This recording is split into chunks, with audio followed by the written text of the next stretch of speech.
Hello friends, welcome to Dhana's tips. இன்றைக்கி நம்ம மருத்துவ குணங்கள் நிறைந்த பிரண்டை துவையல் எப்படி பண்ணுறதுன்னு பார்க்கலாம். அதுக்கு முன்னாடி இந்த பிரண்டை துவையலால் நம்ம உடம்புக்கு என்னென்ன நல்லது ஏற்படும் அப்படிங்கிறத நம்ம தெரிஞ்சுக்கலாம். நம்ம உடம்புல ஏதாச்சும் அடிபட்டதுன்னா அந்த இடம் வீக்கம் ஆகிடும்.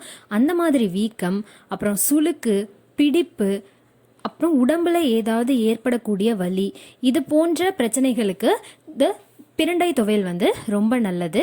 அது மட்டும் இல்லாமல் பிரண்டை துவையலை நம்ம சாப்பிட்டோன்னா நம்ம உடம்புல சுறுசுறுப்பு அதிகமாகும், ஞாபக சக்தி பெருகும், மூளைக்கு போகிற நரம்புகளை பலப்படுத்தும், எலும்புகளுக்கு சக்தி தரும். அது மட்டும் இல்லாமல் நம்ம ஈறுகளில் ஏற்படக்கூடிய அந்த இரத்த கசிவை நிறுத்தும். அது மட்டும் இல்லாமல் வாய்வு பிடிப்பையும் போக்கும். வாரத்தில் 2 நாளைக்கு இந்த பிரண்டை துவையலை நம்ம உணவில் சேர்த்துக்கணும். முதுகு வலி, கழுத்து வலி, இந்த மாதிரியான வலிகளால் அவதிப்படுறவங்களும் இந்த பிரண்டை துவையலை உணவில் சேர்த்துக்கலாம். நம்ம உடம்புல உள்ள இரத்த குழாய்களில் கொழுப்பு படிகிறதுனால இரத்த ஓட்டத்தோட வேகம் குறைஞ்சி இதயத்துக்கு போகிற ரத்தம் தடைப்பட்டு இதயத்தில் அந்த வால்வெல்லாம் பாதிக்கப்படும். இந்த மாதிரியான பாதிப்பு உள்ளவங்க அடிக்கடி இந்த துவையலை நம்ம உணவில் சேர்த்துக்கும் போது அந்த இரத்த ஓட்டம் சீராகும். அது மட்டும் இல்லாமல் இதயம் பலப்படும். மாதவிடாய் காலத்தில் பெண்களுக்கு முதுகு வலி, இடுப்பு வலி போன்ற இதெல்லாம் பிரச்சனைலாம் வரும்ல, அதுக்கும் இந்த பிரண்டை துவையல் ரொம்ப நல்லது. அது மட்டும் இல்லைங்க, எலும்பு முறிவு ஏற்பட்டவங்க கூட இந்த துவையலை தங்களோட உணவில் சேர்த்துக்கலாம். அது மூலமாக நல்ல பலன் அவங்களுக்கு கிடைக்கும். ஃபஸ்ட்டு பிரண்டை துவையல் நம்ம செய்ய ஆரம்பிக்கிறதுக்கு முன்னாடி இந்த பிரண்டையை நம்ம கட் பண்ணி எடுக்க போகிறோம். ஃபஸ்ட்டு பிரண்டையில் உள்ள அந்த இலைகளை நீக்கிடலாம்.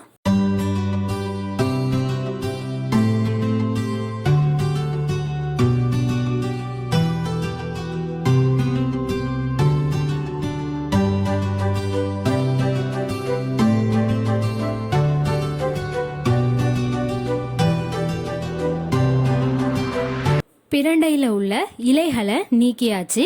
இப்போ பிரண்டையோட தண்டு ஓரத்தில் உள்ள வரம்பை சீவிடலாம்.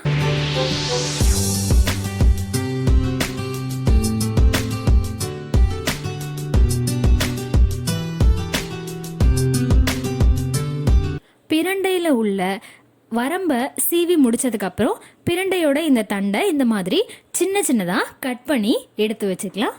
இப்போது பிரண்டை துவையல் செய்கிறதுக்கு என்னென்ன பொருட்கள் தேவைன்னு பார்த்தலாம்.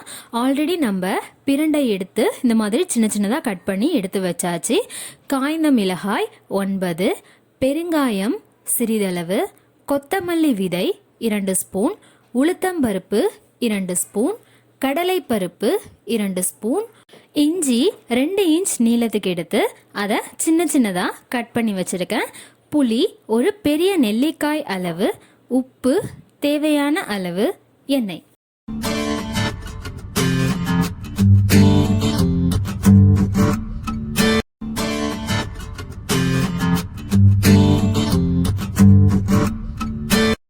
கடாயில் 1 ஸ்பூன் எண்ணெய் விட்டுக்கலாம்.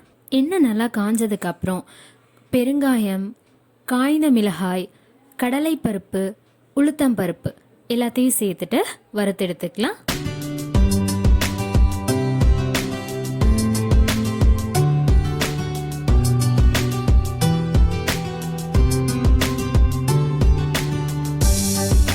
இது லேசாக வறுப்பட்டதுக்கு அப்புறம் இது கூட கொத்தமல்லி விதையையும் சேர்த்துட்டு வறுத்தெடுத்துக்கலாம்.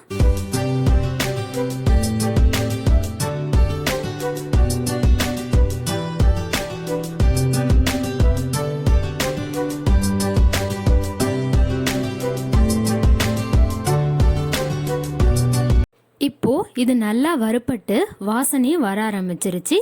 இதை ஒரு பிளேட்க்கு மாற்றி ஆற வச்சு எடுத்துக்கலாம்.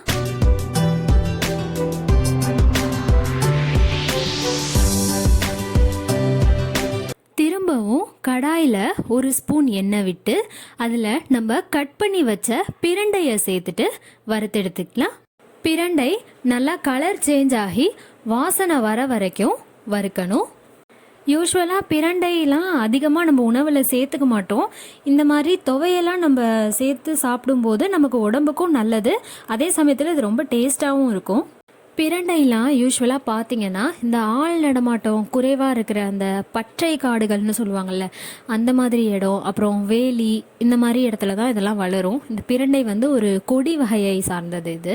இந்த பிரண்டை துவையலை நம்ம குழந்தைங்களுக்கு கூட கொடுத்து வரலாம். அப்படி நம்ம கொடுக்கும்போது அவங்களோட எலும்புகள் நல்லா உறுதியாக வளரும். இப்போது பிரண்டை நல்லா வறுபட்டு வாசனை வர ஆரம்பிச்சிருச்சு. இதை ஒரு பிளேட்க்கு மாற்றி ஆற வச்சு எடுத்துக்கலாம். மிக்ஸி ஜாரில் நம்ம வறுத்து வச்ச எல்லாத்தையும் சேர்த்துட்டு புளி, நமக்கு தேவையான அளவு உப்பு சேர்த்துட்டு கொஞ்சமாக தண்ணி விட்டு அரைச்சி எடுத்துக்கலாம்.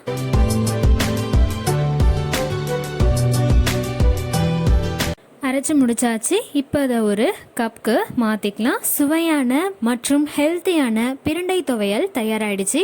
இந்த துவையலை சாதத்தில் போட்டு சாப்பிட்லாம். ட்ரை பண்ணுங்கள். ட்ரை பண்ணிவிட்டு எப்படி இருக்குன்னு கமெண்ட் பண்ணுங்கள். சேனலுக்கு சப்ஸ்கிரைப் பண்ணுங்கள். பக்கத்தில் இருக்கிற பெல் ஐக்கானை கிளிக் பண்ணிக்கோங்க. தேங்க்யூ.